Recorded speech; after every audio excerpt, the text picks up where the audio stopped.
ka një dinamik të fundit, që nga 20 janari, më ardhën e qeverisë re, kemi një dinamik të madhe të zhvillimeve të ndryshme ligjore, të cilat kanë filluar efektet dhe do të vazhdojnë në të ardhmen. Në çfarë kuptimi? Në kuptimin e rregullave të reja, por kryesisht në zbatimin e këtyra rregullave ekzistuese dhe në ndryshimin e rregullave që ishin.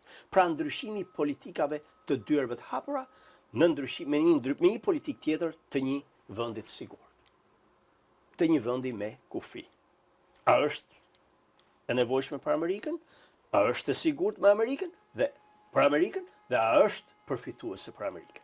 Pra ky është bosti i politikës jashtme. Dhe politika e jashtme e Shteteve të Bashkuara të Amerikës ndikon drejt për së drejti edhe në politikën e emigracionit.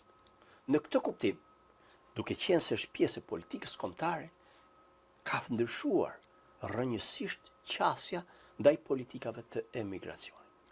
Ama duhet të them dhe të shpreh për televizionin tuaj dhe për teleshikuesit tuaj, për bashkëpatriotët tonë shqiptarë, se të gjithë emigrantët të cilët janë të ligjshëm nuk kanë nevojë të friksohen as pak. Pra, kush është i ligjshëm, ata që nuk janë të ligjshëm duhet të shikojnë dhe të kërkojnë ndihmën ligjore për të gjetur hapësirat e duhura, siç është ligji humanitar, nëse ato kanë nevojë.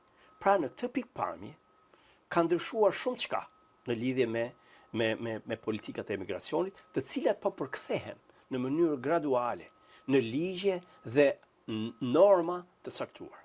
Presidenti Trump firmosi disa urdhra ekzekutive